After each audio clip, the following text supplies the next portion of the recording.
हरि ओम। देखिए, ये गीता भगवान के कुछ सुंदर सुंदर वचन हैं, बहुत अच्छे वचन हैं ये। दरिद्र कौन है जिसकी तृष्णा विशाल है। पूछ रहे हैं, प्रश्न भी कर रहे हैं, भगवान उत्तर भी दे रहे हैं अपने गीता भगवान। तो कहते दरिद्र कौन है जिसकी तृष्णा बड़ी विशाल, बहुत बड़ी तृष्णा है, वही दरिद्र है सो जाना। अगर यही तृष्णा अगर भगवान की तरफ से हो जाए तो दरिद्र नहीं रह जाएगी। भगवान के लिए इतना चाहना हो जाए तो, ऐसे भगवत प्राप्ति मेरी विशाल हो जाए तो वो जो है धनवान है।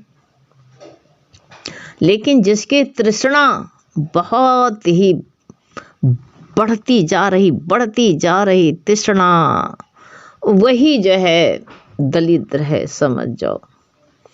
और जैसे कहा है भगवान ने कि श्रीमान कौन है, जो सदा के लिए सदा संतोषी है। बहुत अच्छे वचन हैं कि वो श्रीमान है, वही भगवान का प्यारा है, वही भगवान का दुलारा है।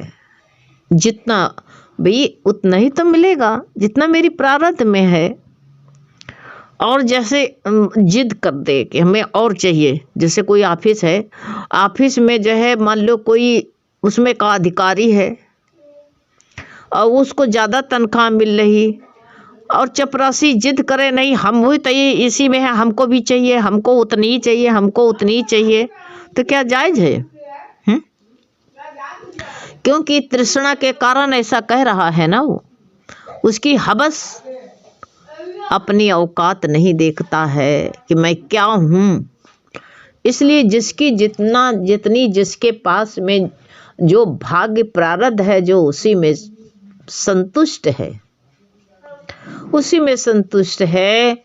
और जो है वही सबसे ज़्यादा भगवान का भक्त विशाल है।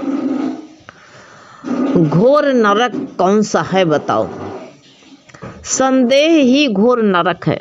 जिसके मन में संदेह भरा हुआ है, भगवान का गुरु मिल गया, तुमको गुरु का ज्ञान मिल गया, गीता जैसे ग्रंथ मिला और गीता जैसे ग्रंथ को समझाने वाला सद्गुरु मिला, अभी भी संदेह तुम्हारे मन में भरा पड़ा है, नहीं गुरु नहीं बता सकते हैं, ये संदेह तुम्हारे मन में भरा है ना। तुमको गुरु का वचन अच्छा लगता है कि संसार अच्छा लगता है बताओ? इसलिए कहा गया है कि संसार तुमको अच्छा लगता है तो संसार में जाओ, भटको जा करके। और तुमको जब भगवान अच्छा लगे तो सबसे अच्छा है, सबसे तुम नेक हो। क्योंकि ये जीव जो है माया में फंसा हुआ है, जहाँ भी जाओगे माया के साथ साथ जो है तुम्हारे साथ आएगी। हैं, कोयला की खान में जाओगे तो हाथ काले करके ही आओगे, ये सोच लेना। ये हाथों में कालिक ना लगे ये संभव नहीं है। इसलिए घोर नरक यही है। संसार में माया के संपर्क में तो अपना ही है, हमको जो है संपर्क तो में तो आना ही पड़ता है, ऐसी बात नहीं है कि ना है। किंतु जो है माया का स्पर्श अग्नि की भांति करो। माया का स्पर्श कैसे करो? आग को क्या तुम जो है हाथ से पकड़ लेते हो? पकड़ लो, हीटर जल रहा, पकड़ के देखो जरा, पकड़ोगे? अरे गैस में स्टील का बर्तन चढ़ा दो, हाथ से पकड़ो, देखो क्या होता है सर।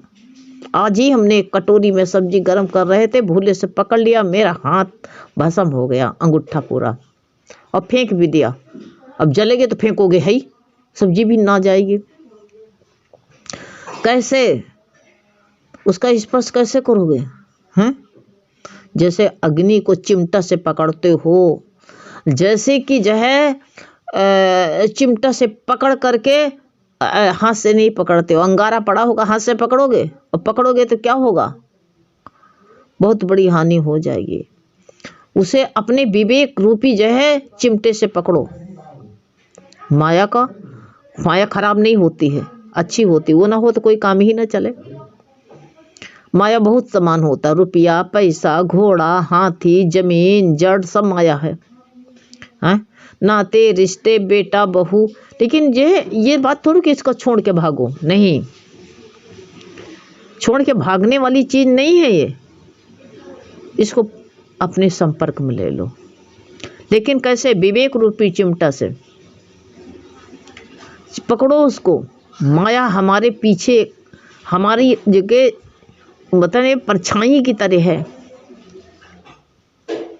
हमारा जो है पीछा करती है, परछाई की तरह हमारा पीछा करती है, पर हम उससे बच करके निकलना, हमको उससे बच से निकलना है। ऐसी बात नहीं कि तुम जो है उसी में फंस जाओ, उसे बच करके निकलना है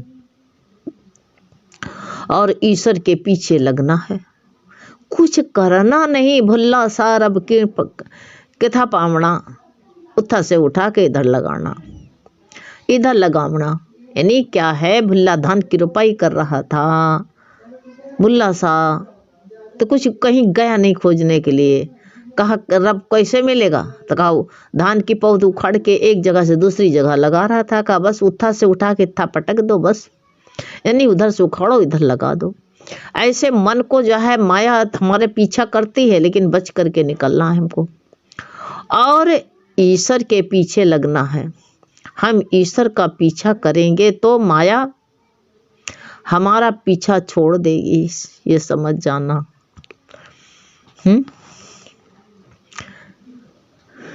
समझा बात को? बहुत सी तुम जो है ना, अगर चोर तुम्हारे पीछे जा रहे हैं और तुम्हारा पुलिस वाला दरोगा साहब से तुम खाली कुछ ना करो, हरि ओम नमस्ते कर लो बस, या उनके पास थोड़ी देर खड़े होकर बतलाने लगो, चलो वह भाग जाएगा, लंबे पाँव से ऐसा भागेगा कि पूछो नहीं, भागेगा वो, निकल जाएगा।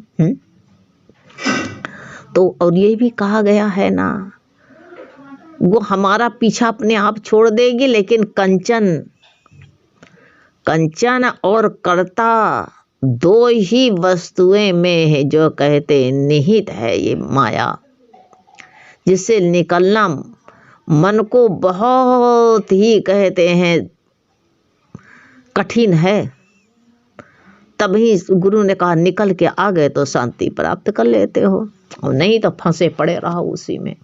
फंसो, कौन निकालेगा तुमको? गुरु बिना। तो वही बताया है कि साफ साफ बता रहे हैं कि यह श्रीमान वही है जो युक्ति जानता है, जिसके अंदर संतोष है, नहीं तो बताया नहीं गया है। सदा भी याद रखना, मुक्ति के लिए कहा नहीं है। आप जो दुनिया में मस्त रहो, मुक्त तभी गुरु कहते हैं सारे ममता बंधन कट जाएंगे। मन के मारने से ही जो है मुक्ति है। मन जो है लेकिन मारा नहीं जा सकता, मन मरे न ठगा जाए, नहीं जा सकता है। बंधन मन का होता है, आत्मा का नहीं। आत्मा तो सदा ही मुक्त स्वरूप है।